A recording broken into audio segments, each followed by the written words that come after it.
Hello my animal lovers, what's up and welcome back to my channel. आज हम देखने वाले हैं सोलो लेवलिंग सीजन 2 का एपिसोड नंबर 7। तो अब बिना किसी देरी के चलते हैं सीधा वीडियो की तरफ। एपिसोड की शुरुआत बेक और चोई के हंटर एसोसिएशन की बिल्डिंग पहुंचने से होती है।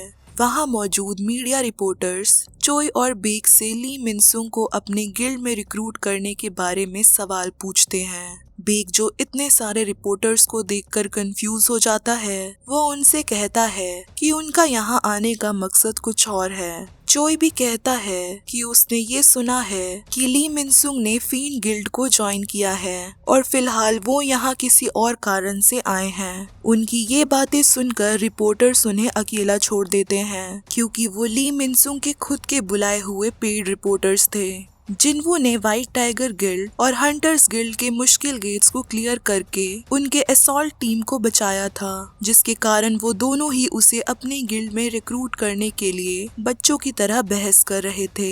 दूर से ही जिनवू इस सिचुएशन को देख रहा होता है, जो एसोसिएशन में अपने री इवैल्यूएशन के लिए आया हुआ था, क्योंकि पिछली बार मशीन में प्रॉब्लम आ रही थी। वो भी बिल्डिंग के बाहर हो रहे शोर को देखकर कंफ्यूज हो गया था। सबके जाने के बाद हंटर्स एसोसिएशन बिल्डिंग के सामने खड़े होकर ली मिनसुंग अपने ही बुलाए हुए रिपोर्टर्स से प्रेस कॉन्फ्रेंस करता है। अपनी बड़ाई करते हुए वो कहता है कि जैसा कि सबको मालूम है, वो हंटर के तौर पर अवेकन हो चुका है और आज वो अपने हंटर रैंक को रीअसेस करवाएगा।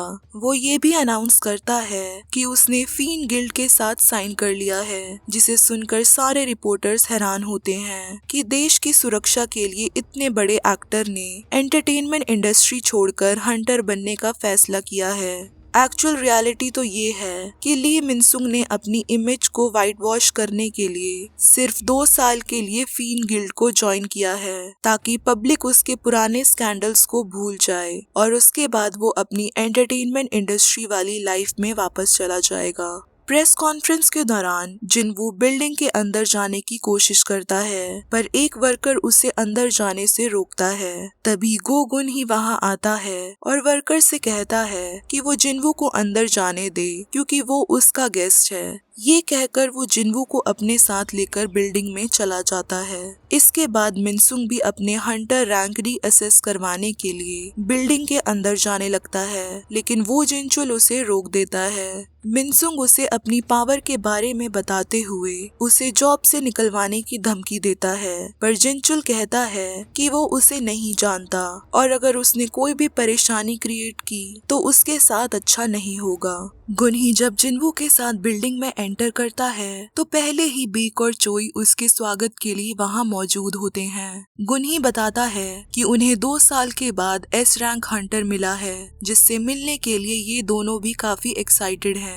फिर गुनही और जिनवू एक स्पेशल रूम में जाते हैं, जहां पर किसी का आना अलाउड नहीं था। उनके साथ बस एक वर्कर मौजूद था, जो जिनवू की एबिलिटीज को टेस्ट करने वाला था। जिनवू अपनी समनिंग पावर को दिखाते हुए अपना एक शैडो उन्हें दिखाता है, जिस पर गुनही कहता है उसने चोई की सबमिट की हुई रिपोर्ट पढ़ी है, जिसमें उसकी पावर्स के बारे में लिखा हुआ था।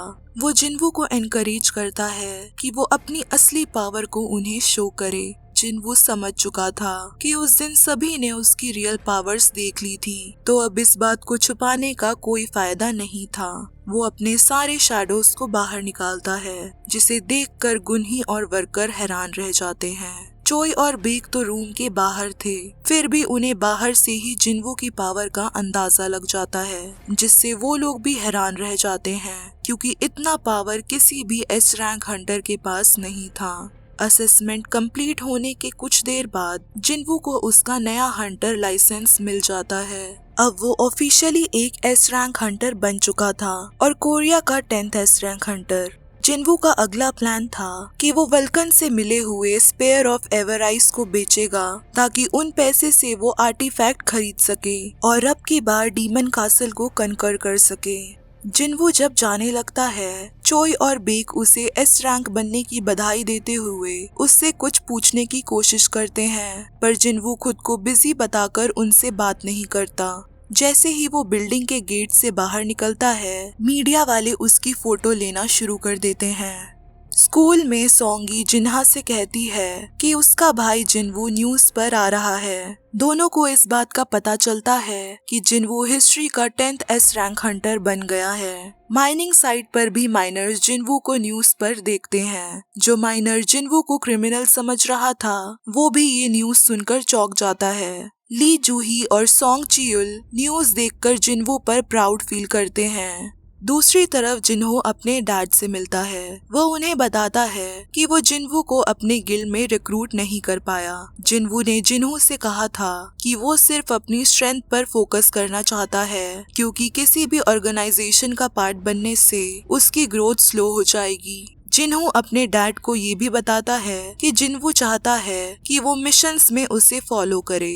इस बात को सुन के जिन्हो के डैड उसकी फेलियर के लिए उसे डांटते हैं। ऊपर से जिन्हो ने सामने से पहले उनके पास ये प्रस्ताव रखा था कि वो फैमिली गिल्ड का लीडर बनना चाहता है और अब वो खुद ही अपनी जिम्मेदारियों से भाग रहा है। जिन्हो ने पहले ही अपना मन बना लिया था कि वो आखिर तक जिनवू का साथ देगा, जिसके लिए वो अपने डैड से माफी मांगते हुए अपने डिसीजन पर कायम रहता है। पूरी कंट्री को इस बात की खबर लग चुकी थी कि जिनवू एस रैंक हंटर है। वो अब एक सेलिब्रिटी से कम नहीं था, जिसका पीछा मीडिया वाले हर जगह करने वाले थे।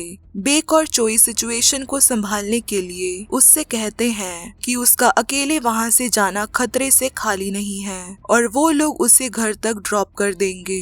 जिनवू सबकी नजरों से छुपते हुए सीधा वहां से टेलीपोर्ट कर लेता है। चोई कहता है कि जिनवू एक पावरफुल मेज हंटर है और वो लोग फालतू में ही उसकी चिंता कर रहे थे। पर बेक जिनवू की स्पीड देखकर स्टन रह जाता है। जब वो पिछली बार उससे मिला था उस दिन भी उसे उसकी ताकत का एहसास हो गया था, लेकिन उसे आज जिनवू पहले से भी ज्यादा पावरफुल महसूस हो रहा था। वहां से बचकर निकलने के बाद जिनवू हंटर ऑक्शन शॉप पर जाता है और वहां के सेलर से मिलता है। जिनवू को ऐसा आर्टिफैक्ट चाहिए था जो उसे डंजन की हीट से बचाने में मदद करे। सेलर उसे क्लोक और रिंग दिखाता है जो कि पहनने में काफी इजी थे।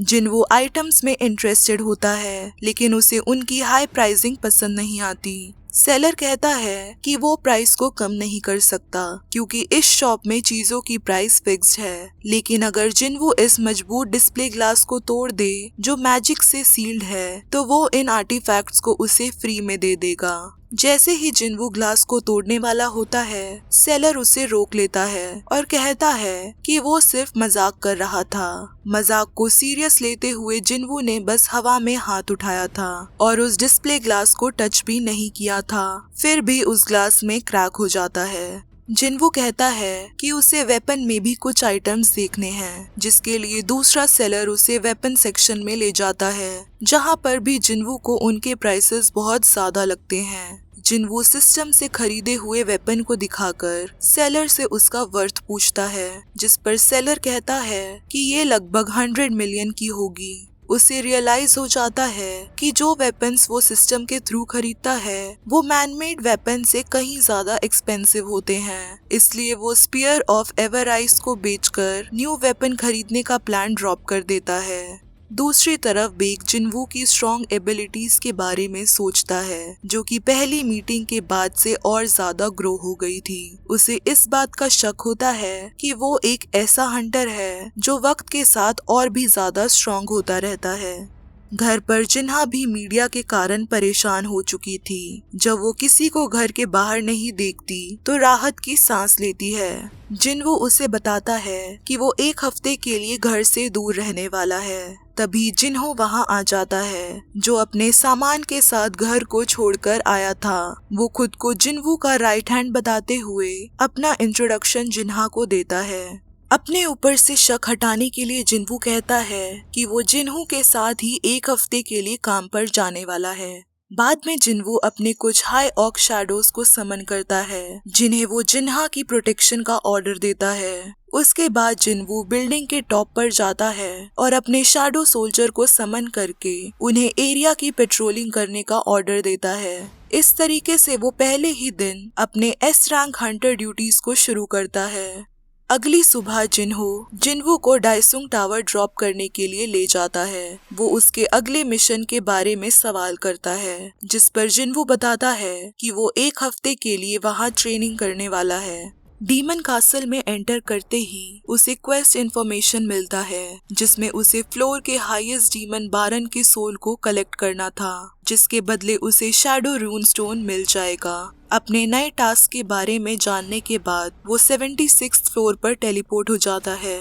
जिनहो की मॉम उसके घर को छोड़ के चले जाने के कारण परेशान थी, पर उसके डैड कहते हैं कि वो अब एक एडल्ट बन चुका है और खुद की जिम्मेदारी उठा सकता है। इससे पहले वो अपनी बात को पूरा कर पाते वो बेहोश हो जाते हैं। हॉस्पिटल में जाकर उन्हें पता चलता है कि जिनहो के डैड को शायद से एटर्नल स्लम्बर डिजीज है, जिसमें पेशेंट की बॉडी माना की एनर्जी के कारण वीक हो जाती है और पेशेंट्स अक्सर बेहोश होते रहते हैं या हमेशा के लिए गहरी नींद में जा सकते हैं। जिनवू 76 फ्लोर पर एक बड़े डीमन से टकराता है। वो टस्क को समन करके उसे स्पीयर ऑफ एवराइस दे देता है, जिसकी मदद से टस्क उस डीमन को आसानी से डिस्ट्रॉय कर देता है। इतनी हाई पावर को देखकर जिनवू फैसला करता है कि अब से स्पीयर ऑफ एवराइस वो टस्क को ही यूज करने के लिए देगा। 2 हंटर्स अपने पेट्रोलिंग ड्यूटी पर निकले होते हैं। रास्ते में वो एक एंट जैसे मैजिक बीस्ट से टकराते हैं, जिसके लेग्स और विंग्स भी थे। दूसरी तरफ जिनवू 80th फ्लोर तक पहुंच चुका था। उसने अपनी शैडो आर्मी को 4 ग्रुप्स में डिवाइड कर दिया था, जो अलग होकर काम कर रहे थे।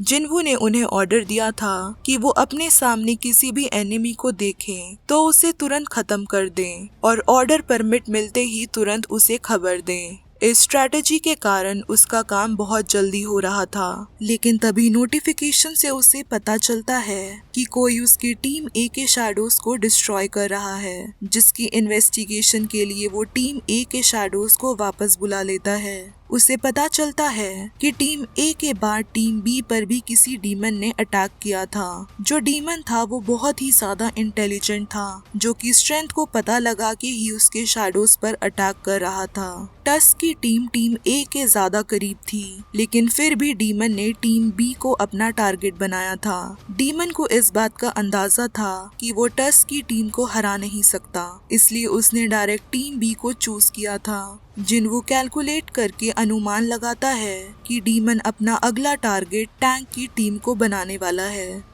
जिनवू टैंक की टीम को लोकेट करके उसके पास पहुंच जाता है, जहां पर उसकी मुलाकात डीमन नाइट से होती है।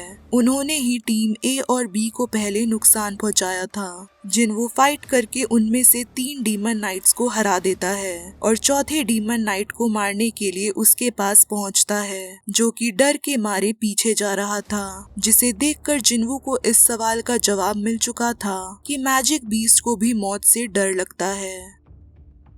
सो हे गाइस, अगर ये वीडियो आप सबको पसंद आई है then don't forget to like, share and also subscribe to my channel. और बाकी के सोलो लेवलिंग के एपिसोड्स को चेकआउट करना मत भूलना। तब तक के लिए टेक केयर एंड सायोनारा।